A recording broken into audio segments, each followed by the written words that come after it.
He's Rick Neuheisel, former college coach. He works for CBS Sports covering college football. All right. How do you explain Saturday to me?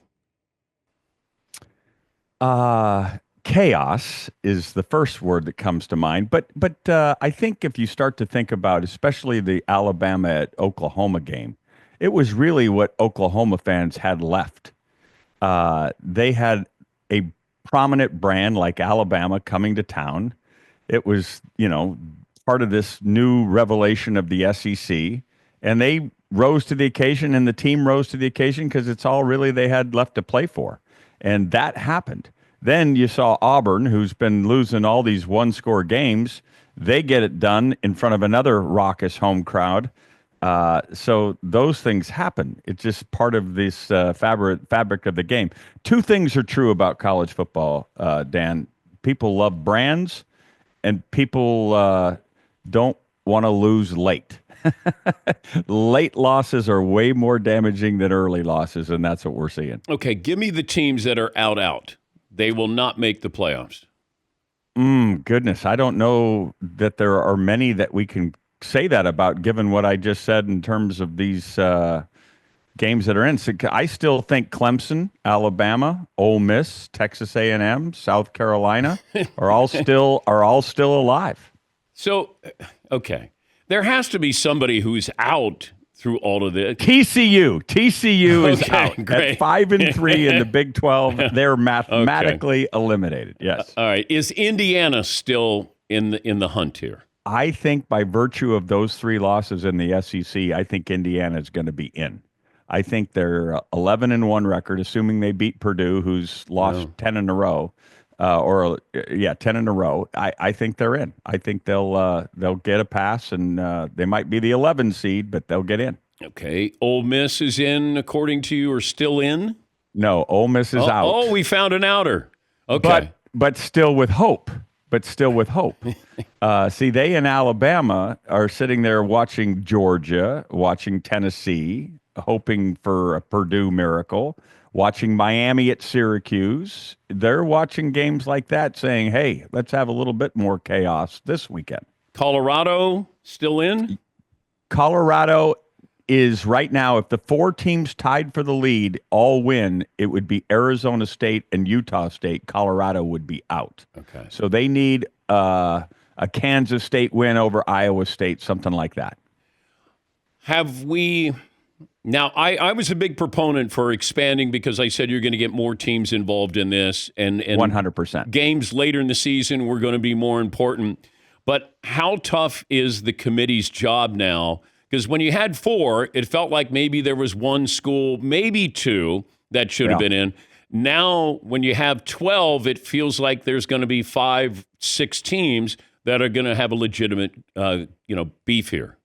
Oh, well, I think that's accurate. And that makes it even that much more exciting to wake up on that Sunday and see exactly what the committee's going through. Heck, if the supercomputers take till Tuesday to figure out who's actually in a Big Ten championship game, I mean, you can imagine what the machinations are in that committee room. So, yeah, this is wild. I think what's interesting, Georgia, by virtue of all the chaos, is now assured of playing in the SEC championship game. I will guarantee you that if Kirby came on here and we made him take a lie detector test, he would say he'd rather not play in that game. And I think we will eventually evolve to what the basketball tournament does in Dayton. There will be play-in games to have some of these teams that are sitting right there on the edge get a chance to play their way in and let the teams who have punched their ticket actually rest. I mean, we don't worry about conference tournaments. We do it for the money grab in basketball, but no one cares who wins them once you've already, made it to the dance. And I think college football will end up feeling very, very similar. We're talking to Rick Neuheisel, CBS Sports college football analyst. You were at Yankee Stadium with Army and Notre Dame. Yes. Aside from Northern Illinois, Notre Dame is a really, really solid team. That was a very impressive performance. It was men amongst boys, and that's not to slight what's been a terrific season for Jeff Monken and the Black Knights. They just were bigger and better, and had that triple option dialed. I mean, the fact that they had play Navy every year, they have a plan for that, and there was nothing for Bryson Daly and the Black Knights to do. Army has played beautifully. Now, Jaden Mayava becomes the giant killer, and everybody in college football in a conference is pulling for the former UNLV quarterback to see if he can get the trifecta because he's already won two.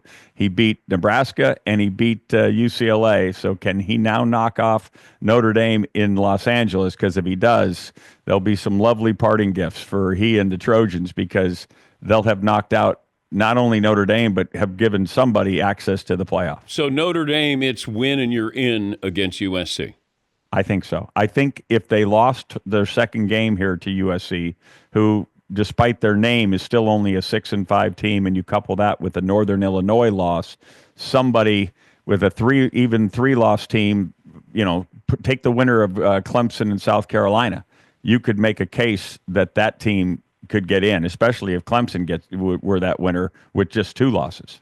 What's it like for the coach when fans storm the field after you lost the game? Oh, usually you're surrounded by these, police officers that are just trying to get you in there. But yeah, I mean, there's part of me when that happens is you're kind of like, this is just still the coolest game in the world. I mean, I'm upset that I lost, but it's still the cool. And people run by and say things, but they're moving fast. It's not a big deal.